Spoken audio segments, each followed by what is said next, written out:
Hey guys, this is Ayesha here. I hope कि आप लोग ठीक होंगे। आज मैं आप लोगों के लिए एक ऐसी स्टोरी लेकर आई हूँ जिसमें थोड़ी फैंटेसी और मिस्ट्री तो है, पर स्टोरी के सभी कैरेक्टर्स बहुत ही क्यूट हैं। और इस स्टोरी में हम देखेंगे कि कैसे एक बदकिस्मत लड़के को एक प्यारी सी शामिन बचाती है। तो चले कहानी को शुरू करते हैं। एपिसोड के शुरू में हम देखते हैं कि एक रिचुअल हो रहा होता है जहाँ पर एक बहुत ही क्यूट शामिन एक इंसान के शरीर से बुरी आत्मा को निकाल रही होती है। वो अपना रिचुअल 12 घंटों में पूरा करती है, पर अगली सुबह उसके स्कूल का टाइम हो जाता है और उसका आज मिड एग्जाम होता है। अब वो लेट भी हो जाती है। फिर वो स्कूल पहुंचती है तो उसे दीवार फलांग कर अंदर जाना पड़ता है और वहाँ उसका दोस्त उसे गिरने से बचा लेता है। वो एग्जाम देती है और उसका एग्जाम बहुत ही बुरा होता है। अब वो कहती है कि मैं अब स्कूल में ही पढ़ाई करूंगी। और फिर देखते हैं कि वो क्लास में सारा टाइम सोती ही रहती है। वो एक ड्रीम देखती है जिसमें एक बच्ची मेल डॉल के साथ खेल रही होती है। वो गुड्डा अपसाइड डाउन चल रहा होता है और वो बच्ची कहती है कि ये तुम ले लो, ये तुम्हारा ही है और ये ऐसे ही चल कर आएगा। उतने में उसका एक क्लासमेट बाथरूम जाता है और वहाँ उसे एक चुड़ैल नजर आती है। वो आकर क्लास में सबको बताता है पर सब उसे इग्नोर कर देते हैं। सोंगा और जीहू घर जा रहे होते हैं तो जीहू उसे कहता है कि तुम्हें एक और टाइटल मिल गया है, क्लास में सबसे कम ग्रेड वाली सोती हुई स्टूडेंट। जीहू चला जाता है तो सोंगा को एक आत्मा नजर आती है तो वो उसे कहती है कि मैं तुम्हें मुक्ति दिलाने में मदद करूंगी। वो घर आती है तो काफी से क्लाइंट्स उसका वेट कर रहे होते हैं। उसकी स्पिरिट मदर उससे स्ट्रिक्ट होकर कहती है कि तुम सुबह रिचुअल को छोड़कर क्यों गई थी। तो वो थोड़ा नाटक करती है और कहती है कि आप जानती तो हैं। फिर उसकी मदर कहती है कि तुम्हारा कॉलेज टाइम तुम्हारे लिए फायदेमंद नहीं है, तुम एक शामिन हो। तो वो कहती है कि मेरा सपना है, जब कोई स्ट्रेंजर मुझे स्टूडेंट बुलाता है तो मुझे बहुत अच्छा लगता है, मैं कॉलेज में मौज मस्ती करना चाहती हूँ। तो वो रिक्वेस्ट करती है कि क्या आप मुझे ये सपना पूरा करने के लिए थोड़ा सा और टाइम दे सकती हैं। तो मदर भी मान जाती है और कहती है कि क्लाइंट्स के साथ कोताही नहीं करनी बस। फिर वो शैरन में बैठ जाती है और सबके मसले सुनती है। जब लोग परेशान होते हैं तो शामिन के पास जाते हैं और लोग तभी परेशान होते हैं जब उनको वो नहीं मिलता जो वो जिंदगी में चाहते हैं। खुद को दूसरों से कंपेयर करके और जेलसी होने की वजह से भी वो परेशान होते हैं। उसके पास एक लड़की आती है, ये सोचकर डेट मत करना कि कोई तुम्हें कितना चाहता है, तुम चेहरा देखकर भी डेट कर सकती हो। और मान लो कि तुमने किसी की शक्ल देखकर उसे प्यार किया है, पर जब वो तुम्हें प्यार नहीं करेगा तो तब भी वो वैसा ही दिखेगा। तो वो लड़की कहती है कि तुमने किसी को डेट नहीं करा ना, इसीलिए ऐसा कह रही हो। फिर नेक्स्ट डे सोंगा जीहू से भी कहती है कि ऐसी चीज देखकर पसंद करनी चाहिए जो सामने नजर आए, जैसा कि लुक्स। फीलिंग्स तो नजर ही नहीं आती। तो जीहू कहता है कि बिना फीलिंग्स के प्यार कैसे किया जा सकता है। सोंगा कहती है कि मैं तो कर सकती हूँ, फीलिंग्स का क्या है, वो तो बदल जाती है। जीहू कहता है कि कोई हैंडसम हो पर मर्डरर हो, क्या वो चलेगा। तो सोंगा कहती है कि ये तो बहुत एक्सट्रीम एग्जाम्पल है। फिर वो पूछता है कि लुक्स के अलावा क्या चाहिए होता है। तो वो कहती है कि जब एक अजनबी सड़क पर रो रहा हो तो मैं चाहती हूँ कि मेरा प्यार ऐसा हो कि वो उसे तसल्ली दे। तो जीहू कहता है कि ऐसे छोड़कर तो कोई नहीं जाता किसी को, पर पास्ट में देखते हैं जब वो बचपन में रो रही थी तो कोई उसके पास नहीं आया था। जीहू कहता है कि मैं भी तो प्यारा हूँ,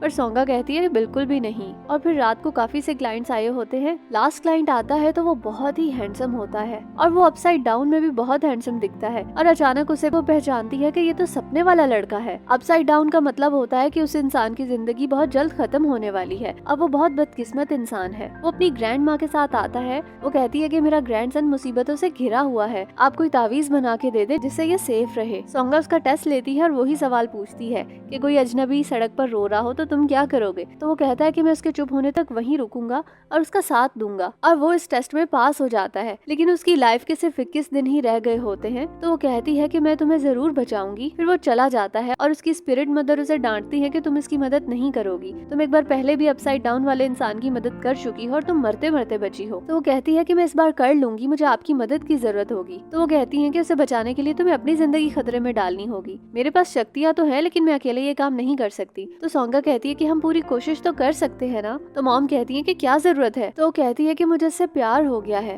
फिर नेक्स्ट डे सोंगा डेस्क पर सो रही होती है कि टीचर आते हैं। वो आकर कहते हैं कि एक न्यू स्टूडेंट आया है और वो ग्योनू होता है। वो बहुत ही हैंडसम होता है। अब वो सबको पसंद आ जाता है। सभी कह रहे होते हैं कि कितना हैंडसम है। तो सोंगा भी देखती है और एकदम से खड़े हो जाती है। तो टीचर कहते हैं कि तुम इसे जानती हो। तो वो कहती है नहीं। एक लड़की उसे पिकमी कहती है तो सब हंसने लग जाते हैं। सोंगा भी अजीब सी स्माइल देती है और कहती है कि मैं तुम्हें ऐसी लगती हूँ। फिर ग्योनू कहता है कि मैंने तुम्हें पहले कहीं देखा है पाक सोंगा। अब वो उसका यूनिफॉर्म पे नाम पड़ता है। ब्रेक टाइम में ग्योनू बाहर जा रहा होता है तो सोंगा भी उसके पीछे जाती है। तो वो कहता है कि हम पहले कभी नहीं मिले और तुम बिला वजह हंसा मत करो, बुरी चीज पे हंसने से वो अच्छी नहीं हो जाती। और उसने उसे नहीं पहचाना होता कि वो शामिन है। ग्योनू ग्राउंड के बाहर खड़ा होकर देख रहा होता है कि कुछ बच्चे आर्चरी की प्रैक्टिस कर रहे होते हैं और वो अपने पास्ट को याद करता है कि जब वो आर्चरी में माहिर था। फिर उसी स्टूडेंट को देखते हैं जो बाथरूम में डर गया था। इस बार वो जीहू को साथ आने को कहता है पर वो उसे मना कर देता है और फिर वो अकेला ही जाता है और वाटर गोस्ट उस पे हमला कर देती है और वो बेहोश हो जाता है और रात हो जाती है। ग्योनू वहीं खड़ा होता है। जीहू उसे देख के आवाज क्लास देता है पर वो चला जाता है। उतने में कोच आते हैं और वो जीहू को देख के कहते हैं कि तुम्हारी फिजिक तो आर्चरी के लिए बहुत बेस्ट है, तुम हमारी टीम को ज्वाइन कर लो। जीहू कहता है कि अगर टीम कमजोर है तो क्या आप किसी को भी रख लेंगे। अब वो वहाँ से चला जाता है। ग्योनू घर आ रहा होता है तो वही बारबेक्यू वाला गोस्ट उस पे साइन बोर्ड गिराना चाह रहा होता है। सोंगा ये देखती है तो भागती हुई उसकी तरफ आती है पर ग्योनू उसको बचा लेता है। वो उसे गुस्सा होता है कि तुम दूसरों के मामले में टांग मत अड़ाया करो और वो चला जाता है। फिर रात को सोंगा तैयारी करती है और दूसरी सिटी फ्लावर मास्टर के पास जाती है उनसे तावीज बनवाने के लिए, पर वो मानते नहीं है क्योंकि इसकी स्पिरिट मदर के पास तलवार है तो वो इन पर तलवार चला देंगी। तो वो कहता है कि मेरे तलवे तो खराब हो जाएंगे, यानी उसकी मॉम ने पहले इनकी पिटाई करी होती है। वो उनको पैसे देती है तो वो कहते हैं कि क्या वो लड़का है और तुम्हें वो पसंद भी है, तो वो फिर उसको तावीज बना कर दे देते हैं। सोंगा नेक्स्ट डे स्कूल आती है तो उसकी नींद से बुरी हालत होती है और वो गिरने लगती है। फिर देखते हैं वो रेस्ट रूम में सो रही होती है और तावीज उसी के पास रह जाते हैं। शाम में उसकी ग्रैंड माँ तावीज लेने आती है पर ग्योनू नहीं आता क्योंकि उसे ऐसी जगह जाना अच्छा नहीं लगता। तो सोंगा कहती है कि उसको इंस्ट्रक्शंस खुद ही सुननी होंगी, इसीलिए आप उसको बुलाएं। ग्योनू इस बार आता है तो वो गीला हुआ होता है, यानी उसकी मौत पानी में डूबकर होगी। वो उसको तावीज देती है पर वो गुस्से हो जाता है तो वो कहता है कि तुम्हारा मकसद हमारी मदद करना नहीं है बल्कि हमें लूटना है। बदकिस्मत लोगों से दुनिया दूर रहती है, उनके साथ तो उन्हें खाना खाना भी पसंद नहीं होता। अब वो तावीज नहीं लेता, अब वो चला जाता है। नेक्स्ट डे वो ग्योनू को आता देखकर डर जाती है और नोटिस बोर्ड पर देखने लगती है और अचानक उसे वो दीवार काफी गीली लगती है। वो बाथरूम जाकर देखती है, वहाँ वाटर गोस्ट होता है। अगर वाटर गोस्ट का सामना हो तो कम पानी में भी डूबकर मरा जा सकता है। वो उस गोस्ट को पकड़ लेती है और उसे कहती है कि कोई आखिरी इच्छा अगर है तो बताओ। वो उसको कहती है कि तुम बच्चों को तंग करना बंद करो, तुम उनकी एनर्जी लेना चाहती हो और फिर उन्हें खाकर बुरी आत्मा बनना चाहती हो, मैं तुम्हें मुक्ति दिलाऊंगी। हाँ, तुम गर्ल्स बाथरूम में चली जाओ, मुझे जरा आसानी हो जाएगी। उतने में कुछ लड़के बाथरूम में सिगरेट पीने आते हैं और ग्योनू भी वहाँ आ जाता है। वो गोस्ट उसकी एनर्जी लेने के लिए पहुँच जाती है। सोंगा पाइप पे तावीज लगाकर उस पे पानी फेंकती है और सब लोग वहाँ गीले हो जाते हैं। ग्योनू उसे कहता है कि तुम यहाँ क्या कर रही हो, तो वो कहती है कि मैं तो तुम्हें बचाने आई थी। अब वो अजीब सी स्माइल करती है। फिर सर सभी को ऑफिस में बुला के डांटते हैं कि वो बाथरूम है, कोई वाटर पार्क नहीं, तुम पानी से क्यों खेल रही थी। फिर सर उन सभी को डांट के पूरे वीक क्लीनिंग की सजा देते हैं। वो सफाई कर रहे होते तो सोंगा कहती है कि गलत फहमी हुई है। तो ग्योनू कहता है कि तुम्हारा बॉयज बाथरूम में आना या फिर मुझ पर पानी फेंकना, इनमें से क्या। और वो उसे कहता है कि तुम मुझसे दूर ही रहा करो। फिर जिनुंग लोग बातें कर रहे होते हैं, वो सिगरेट भी पीकर फेंकते हैं। सामने स्टोर में एक फायर गोस्ट होता है, सिगरेट फिर से जलाकर आग लगा देता है। सोंगा आकर आग बुझाती है और कहती है कि मैं तुमसे डरती नहीं हूँ।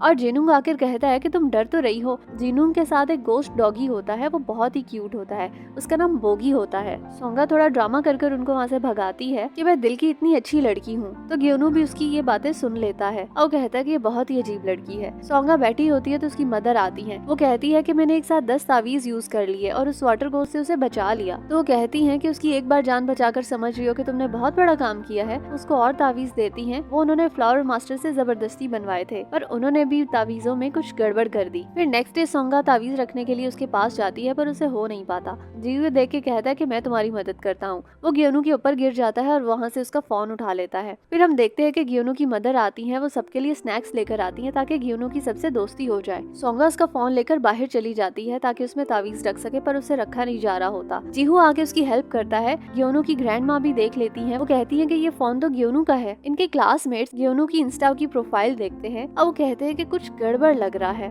उनको पता चलता है कि ये आर्चरी की नेशनल टीम का प्लेयर है और ये गोल्ड मेडलिस्ट भी है, पर इसने वहाँ पर आग लगा दी थी। सोंगा और जीहू ग्रैंड माँ को छोड़ने के लिए जा रहे होते हैं। ग्योनू भी आ जाता है। उसकी ग्रैंड माँ उसको फोन देती है तो कहता है कि ये पहले से कुछ अलग लग रहा है। और फिर सोंगा ग्रैंड माँ से कहती है कि मुझे ग्योनू की फ्रेंड बनना है, हम साथ में खाएंगे पियेंगे और खूब बातें करेंगे। सोंगा जीहू को बताती है कि मेरे पास तावीज है जो उसके घर रखने हैं ताकि वो सेफ रहे, इसीलिए ग्रैंड माँ को खाना खिलाने को कहा। सोंगा तैयार होकर उनके घर जाती है। ग्योनू पहले तो उसे अंदर नहीं आने देता और फिर वो उसे एक कुशन देता है और कहता है कि एसी पे बैठी रहो। वो कहती है कि तुम्हारा रूम कहाँ है, पर वो उसे जाने नहीं देता। वो कहता है कि जब तक ग्रैंड माँ नहीं आती यहीं बैठो। फिर हम जीहू और ग्रैंड माँ को देखते हैं। वो मीट शॉप पर आए होते हैं। ग्रैंड माँ के पास मीट लेने के लिए पैसे नहीं होते तो जीहू कहता है कि मैं वेगन हूँ, मैं मीट नहीं खाता। ग्रैंड माँ भी खुश हो जाती हैं। दूसरी तरफ सोंगा को देखते हैं। वो उस कुशन पर ही पाँव रखकर इधर उधर जाकर तावीज रख रही होती है। वो उसके रूम का डोर खोलने लगती है कि ग्योनू उसे देख लेता है और वो कहता है कि मैं तुम्हें बाहर निकाल दूं, तो वो भी आराम से आकर बैठ जाती है। उसको पानी गर्म करके देता है और वो कुछ ज्यादा ही गर्म होता है। फिर ग्रैंड माँ बहुत मजे का खाना बनाती हैं। जीहू कहता है कि ग्रैंड माँ का बहुत ख्याल रखना, उन्होंने तुम्हें अकेले पाला है। तो वो बताती है कि इसके पेरेंट्स दूसरे मुल्क में हैं, काम की वजह से वो यहाँ आ नहीं पाते। सोंगा बताती है कि मैं अडॉप्टेड हूँ, असल पेरेंट्स से मुझे मिले हुए 10 साल से भी ज्यादा हो गया है। फिर जीहू सोंगा से पूछता है कि तुम अडॉप्टेड हो, क्योंकि उसे भी नहीं पता होता। सोंगा कहती है कि ये कोई बड़ी बात नहीं है, अगर ये बड़ी बात होती तो ग्योनू की ग्रैंड माँ जैसा रिएक्ट करती। अगर हम हिम्मत करके बता दे तो लोग तरस खाने लगते हैं, दुखी होने पर मजाक उड़ाते हैं। अगर सीधी तरह बता दो तो जो भी बात हो वो बड़ी नहीं बन पाती। सोंगा देखती है कि ये तो ग्योनू का कमरा है। वो जीहू से कहती है कि बहुत बढ़िया जीहू, और वो आखिरी तावीज वहाँ छुपाने लगती है कि उससे एक बॉक्स गिर जाता है। ग्योनू भी अंदर आ जाता है। सोंगा जल्दी से लास्ट तावीज छुपाती है। उतने में आंटी की कॉल आती है और वो कहती है कि क्लाइंट्स वेट कर रहे हैं, तुम कहाँ रह गई हो, और उसे वहाँ से जाना पड़ता है। ग्रैंड माँ उसके पीछे आती है उसका पर्स लेकर, तो वो कहती है कि थैंक यू लेडी फेरी। तो वो कहती है कि आपको कैसे पता चला। तो देखते हैं कि जब वो लोग फोन में तावीज रख रहे थे तो ग्रैंड माँ ने उसे पहचान लिया था। ग्योनू जीहू को कहता है कि मैंने तुम लोगों से दोस्ती नहीं रखनी और ये सोंगा को भी बता दो, मुझे लोग पसंद नहीं है। जीहू कहता है कि तुम तो सोंगा से भी अजीब हो। नेक्स्ट डे उनकी क्लास के स्टूडेंट पूरे स्कूल में ये अफवाह फैला देते हैं कि ग्योनू ने आग लगाई थी, और कैफे में सब उसके बारे में गॉसिप्स करने लगते हैं। कोई उसके साथ बैठ के खाना नहीं खाना चाहता, वो अकेला ही बैठ जाता है। सोंगा और जीहू आकर उसके पास बैठते हैं और खाना खाने लगते। तो वो कहता है कि तुमने मेरे बारे में सुना नहीं है क्या। तो वो बहुत कैजुअली रिएक्ट करते हैं कि हाँ सुना है, पर वो वहाँ से जाते नहीं है। जीहू कहता है कि मर्डर को तो तुमने मना कर दिया, तो क्या आग लगाने वाला चलेगा। तो वो कहती है कि वो भी ठीक नहीं है, पर बदकिस्मत लोगों के साथ बड़े एक्सीडेंट्स होते हैं, बुरी शक्तियाँ उनको हमेशा मारना चाहती हैं। मैं दूसरों से ज्यादा देख सकती हूँ, अफवाह पर नहीं आंखों देखी पर यकीन करती हूँ। वो बताती है कि वो बहुत नेक इंसान है, जब उसके पास देने को कुछ भी नहीं था तो उसने मुझे पानी गर्म करके दिया। फिर हम देखते हैं कि ग्योनू घर आता है तो उसकी ग्रैंड माँ खाना पैक कर रही होती है। वो कहती है कि पड़ोस में मेरी दोस्त बनी है, बस उसको देने जा रही हूँ। ग्योनू भी उनके पीछे जाता है और वो खाना सोंगा के लिए लेकर जाती है। सोंगा वो खाना खा रही होती है कि ग्योनू भी अंदर आ जाता है। ग्योनू उस पे बहुत गुस्सा करने लगता है कि तुमने लूटने के अलावा अब खाना भी मंगवाना शुरू कर दिया है, तुम्हें शर्म नहीं आती। वो गुस्सा करके चला जाता है। तो आंटी सोंगा से पूछती है कि तुम ठीक हो ना। तो वो कहती है कि इसको क्या हुआ होगा। फिर उसे ख्याल आता है कि वो आग में चलता हुआ आया था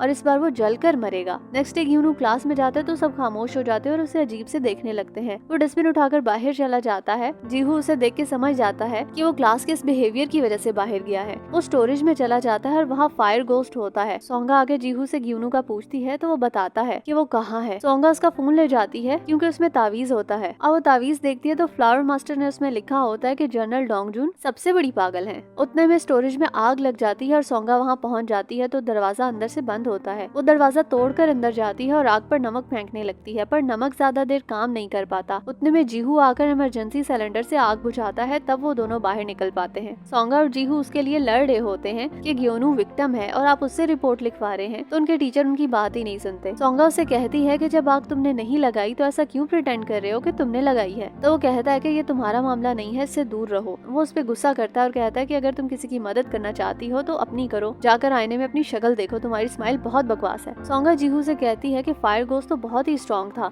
जीहू कहता है कि तुम उदास हो पर अपना काम सारा कर रही हो, क्या तुम उसको बचाती ही रहोगी। तो कहती है हाँ शायद, और कहती है कि मुझे लगा था वो मेरे एक कदम बढ़ने पर एक कदम ही पीछे जाएगा, पर वो 10 कदम दूर चला जाता है और इससे दिल टूट जाता है। फिर हम आर्चरी के कोच को देखते हैं। वो ग्योनू को बुलाते हैं कि आर्चरी फिर से शुरू करो, तो वो मना कर देता है। फिर हम देखते हैं कि सोंगा वॉक कर रही होती है तो ग्रैंड माँ उससे मिलने आती हैं। वो ग्योनू के बारे में बताती हैं कि वो बहुत कम लोगों से घुलता है, जब कभी उसने किसी से जुड़ने की कोशिश की तो लोगों ने उसे धोखा ही दिया। उसके पेरेंट्स भी उसे कोई रिश्ता नहीं रखना चाहते। वो शुरू से ही बहुत मुसीबतों में घिरा हुआ है। बदकिस्मती की वजह से इंसान अंदर से जिंदा लाश बन जाता है। फिर हम कोच को देखते हैं। वो ग्योनू के पुराने कोच से मिलने जाते हैं और आग लगने वाली बात का पता लगाते हैं, और उन्हें पता चलता है कि जीतने की वजह से बाकी टीम मेंबर्स उससे जलने लगे थे और आग लगाने का इल्जाम इसी पर लगा दिया। ये कोच कहते हैं कि बाकी टीम को बचाने के लिए तुमने ग्योनू को छोड़ दिया। वो कोच इससे पूछते हैं कि तुमने आर्चरी को क्यों चुना। तो ग्योनू कहता है कि मेरी ग्रैंड माँ को पसंद था। तो कहते हैं कि इसमें दिक्कत क्या है, वो कितना खुश होती हैं तुम्हें गोल्ड मेडल जीतने पर। वो कहता है कि जब वो कंपटीशन देखने आती हैं तो लोगों की आंखों में मेरे लिए नफरत देखकर वो दुखी होती हैं, इसीलिए मैंने छोड़ दी। कोच को ग्योनू बहुत पसंद आता है, और दूसरी तरफ ग्रैंड माँ कहती हैं कि लोग उसे दुख पहुंचाते हैं पर उसे कोई माफी नहीं मांगता। ये भी तो इंसान है, आखिर कितना सहेगा बेचारा। मैं चाहती हूँ कि उसे एक अच्छी साथी मिले और वो हमेशा खुश रहे, पर मैं ये उससे कह नहीं पाई। सोंगा ग्रैंड माँ का हाथ पकड़ने करने लगती है पर वो पकड़ नहीं पाती। वो कहती है कि ग्योनू बिल्कुल अकेला हो गया है और हम देखते हैं कि ग्रैंड माँ की डेथ हो चुकी होती है। वो उसको कहती है कि तुम वादा करो कि उसका हाथ थाम लोगी। सोंगा कहती है कि मैं जब किसी की मदद करती हूँ तो हमेशा करती रहती हूँ, मन बदल भी जाए तो मैं नहीं बदलती। जैसे अल्लाह अपने बंदों का साथ नहीं छोड़ता, जैसे माँ अपने बच्चों को आंचल में रखती है, वैसे ही मैं भी उसे नहीं छोड़ूंगी। वो भागे भागे उनके फ्यूनरल पर जाती है। ग्योनू से बहुत गुस्से में बात करता है और कहता है कि तुम यहाँ क्यों आई हो, चली जाओ यहाँ से और अपनी शक्ल भी मत दिखाना।